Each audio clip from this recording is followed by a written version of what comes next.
Well, just one explanation, we were 5 people short that we had budgeted for. That's a significant number. Maybe you can put a number to that, Silvio, compared to, so as a relation to what we're giving bonuses and what we saved and 5 people short here. What we said, the bonuses don't come close to what we saved in payroll between the overtime practices we implemented and the fact that as people left, we haven't replaced them. In DPW, I believe it's 5 full-timers and 1 part-timer short. In addition to that, DPW, Parks and Recreation, and the other departments that normally had overtime was curtailed due to a new ordinance that was implemented by the township. So there were substantial savings. As long as you don't spend it all. Right.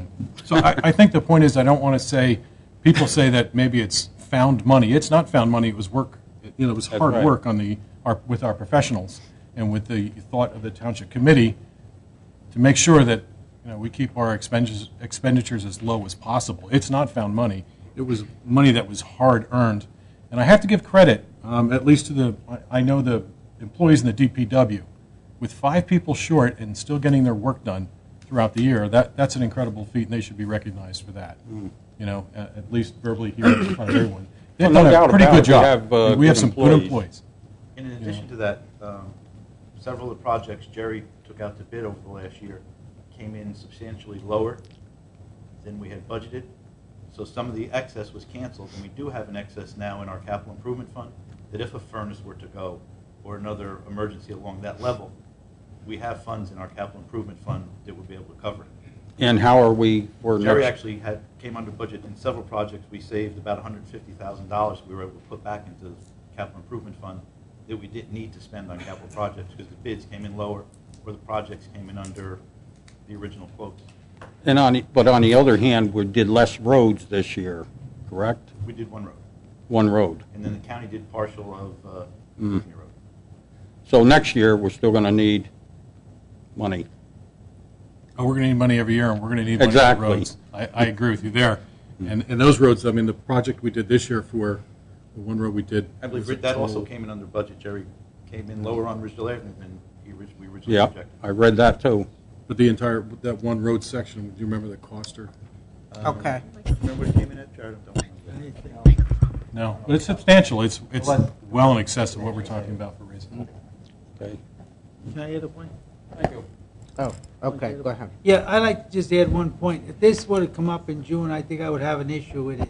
Yes. But because of the fact we went through the period of the year, we came at the end, we really didn't have folks really disgruntled about the fact they didn't get increased. They continued to do a good job. So rather than even talking about any kind of an increase, we talked about a little stipend to kind of say thank you as our appreciation. But being the fact that it's the very last month of the year, and we realize what there is available, which doesn't compare to what actually is available, and so that the reason why I personally feel I don't have a problem with voting for it. We'll have a public hearing on that as well. Anyone else?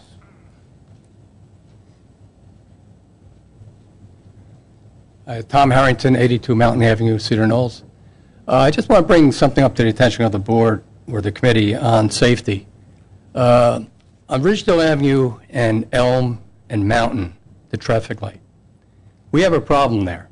And ever since we stopped the right turn, especially during rush hour, off of Cedar Knolls Road onto the boulevard, we have more people, now that the bridge is closed, it's not happening as often, but when that bridge is open, they come and they make the shortcut, and they come up Elm Street. The problem we have is that you can make a right-hand turn on red at that light. The other problem is it's not a 2-lane road. So if you're there coming up Mountain Avenue and going straight across that light, we have people that are squeezing, and I've had this happen even with fire trucks and ambulances there, and they squeeze up that curb to make a right on red. And the police chief is here. He can also, confirm the accidents that we have at that intersection. I think I would like to see the town look at it and see if the state has to do a study or what we have to do to maybe make a no turn on red there so we can stop all these people making shortcuts to go out to Route 10, or if we can make some arrow lights to turn. Most of our accidents, believe it or not, are people turning, going north on Ridgedale, making a left on Mountain to go to the post office. I don't know if we can do an arrow, that's engineering, or the safety, if we can do a study. I know we don't have money, but maybe there's something out there that we could pick up as a grant from the state to do a study at that traffic light, because somebody's really going to wind up getting hurt there. And even if we put a no turn on red there temporarily, I know that has to be approved by the state also, but being that there is a school there, we have Cowley School, I know there's no turn on reds where there's a school. So I don't know if that's a way that we could get a no turn on red there. But I just think safety-wise, I think it's something that we, as a community, as a town, we should look into before something drastic happens there. Okay? Thank you. Thank you. Anyone else? Hearing none? Motion to close? Second. All in favor? Aye. Okay, ladies and gentlemen, as we continue with the agenda, we have the approval of the Township Committee meeting minutes, the regular meetings of September 24th and October 8th. May we have a motion for approval?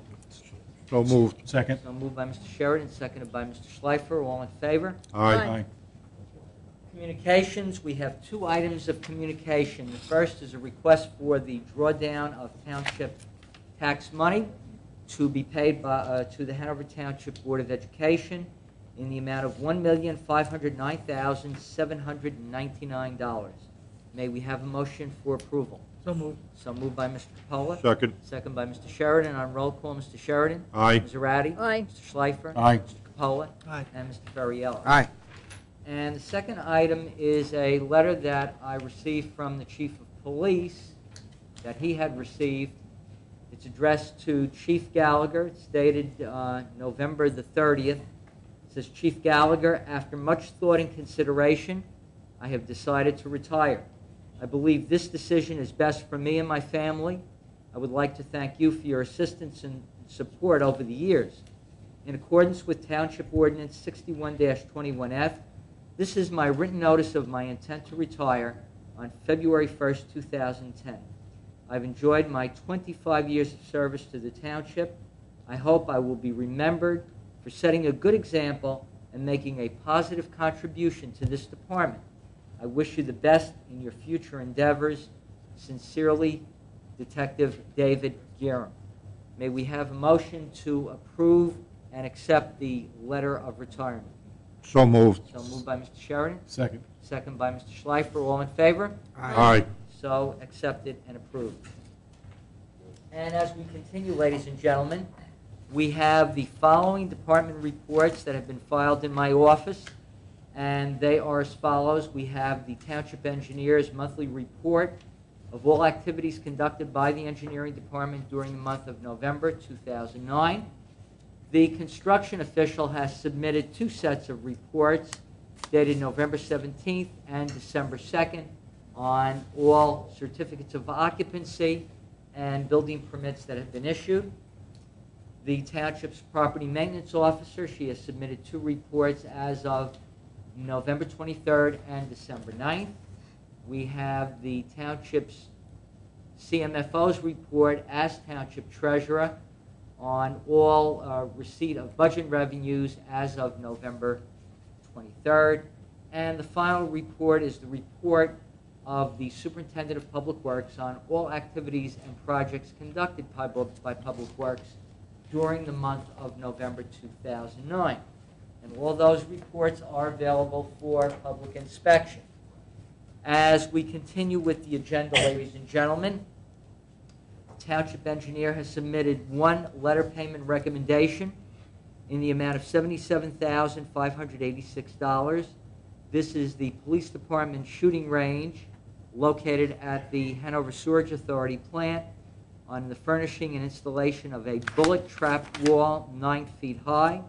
And the payment is, as I said, $77,586.60 to Drill Construction Company located in West Orange.